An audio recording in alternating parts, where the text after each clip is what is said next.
Era 1968 y los jóvenes soñaban con un mundo distinto. 3, 2, 1, fire.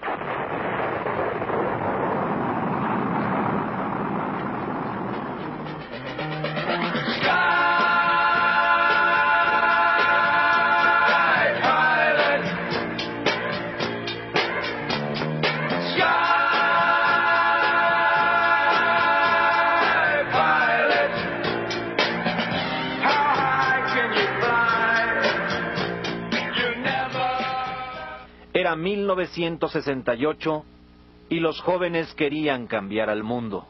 I have a dream. Riders on the storm. Riders on the storm. Era el 68. Robert Kennedy y Martin Luther King morían asesinados.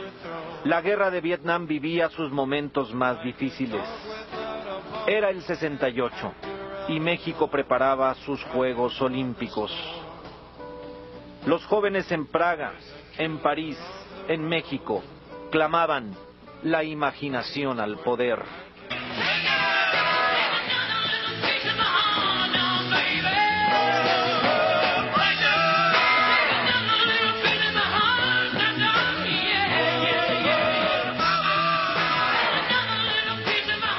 Eran los años 60, cuando los jóvenes pensaban que la imaginación era suficiente para romper las estructuras que por muchas partes del mundo escurrían olor a viejo. Eran años en que las frases conducían a que los jóvenes tomaran las calles. Por todas partes se repetía: haz el amor y no la guerra. La cultura es inversión revolucionaria. Paz y amor. Prohibido prohibir.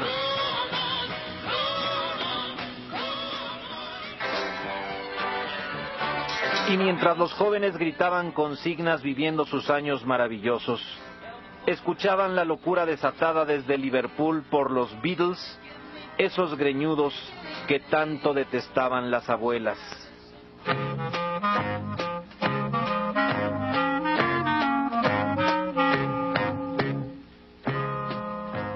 Que los padres miraban de reojo y las madres les regalaban desdén.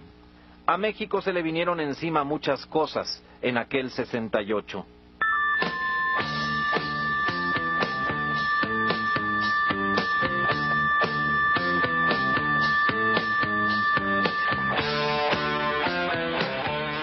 Los Juegos Olímpicos despertaban al mismo tiempo esperanza y preocupación. Pero nadie dejó de sentir el corazón estrujado con esa llegada del Tibio Muñoz en su medalla de oro.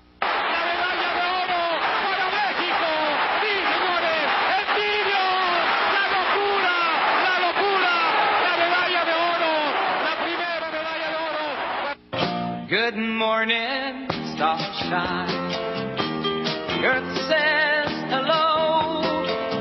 You twinkle above us. We twinkle below.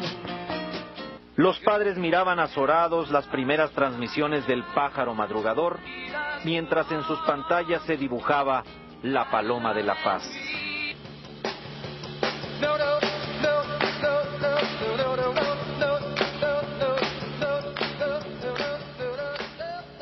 La vestimenta comenzó a revolucionarse porque la industria del petróleo puso en las prendas de todo el planeta la asombrosa fibra llamada nylon. Los discos dejaron de ser solo aquellos de 45 revoluciones y nacieron los de 33, los LP, que no es otra cosa que long play. Era otro mundo porque eran otros los sueños. Y es que los jóvenes gritaban una y otra vez: la imaginación al poder. Oían y gritaban con los Beatles y Eric Burdon para después ir a la calle a esperar la llegada de Woodstock y Avándaro. Las huelgas de ferrocarrileros y médicos no les decían mucho a esos jóvenes que bailaban y soñaban a un mismo tiempo. Eran años maravillosos, años que desgraciadamente llevaron a muchos a pagar el sueño con la propia sangre. No hay sangre sin herida, y la herida del 68 dejó una cicatriz que 30 años después representa ya un símbolo. Muchos de esos jóvenes soñadores y rebeldes hablaban del poder, protestaban contra el poder.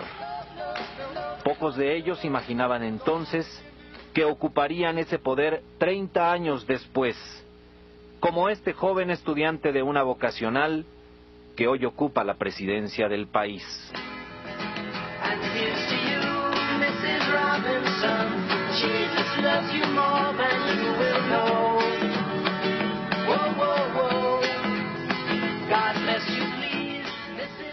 El 68 fue el año de los jóvenes en las calles, fieles a su creencia de que algo debía cambiar.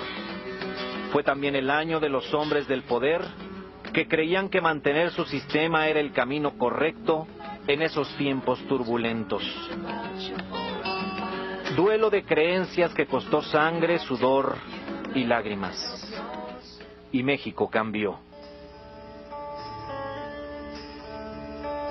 This is the end, beautiful friend.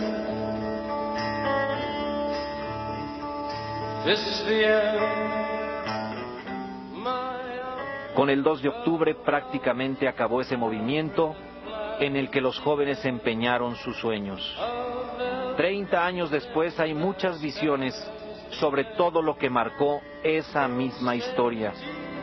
Unos lo ven desde la nostalgia, otros no pudieron verlo porque una bala les quitó ese privilegio aquel 2 de octubre.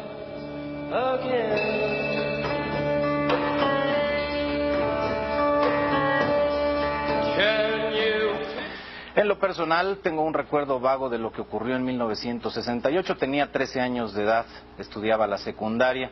Mi relación más cercana con lo que ocurrió aquel año es mi hermano mayor. Él estudiaba en la Vocacional 2 y participaba en los comités del movimiento como se le llamaba. Pero recuerdo muy bien la preocupación, la angustia de mi padre, periodista, que aquella tarde nos prohibió terminantemente salir de casa. Fue tan contundente que nadie se atrevió a desobedecerlo. Algo va a pasar, decía mi padre, algo va a pasar. Y pasó. Han transcurrido 30 años. Para mí el 68 sigue siendo un recuerdo vago de mi adolescencia. Para mi hermano es el recuerdo de un sueño que se rompió esa noche. Para mis hijos, hoy adolescentes, la noche de Tlatelolco es el estudio de una página negra de nuestra historia. Para mis mayores, el 68 fue el intento de una conspiración que el gobierno desbarató. Y para México el 68 es una marca para siempre y la enseñanza de algo que no puede volver a suceder nunca más, porque 2 de octubre no se olvida.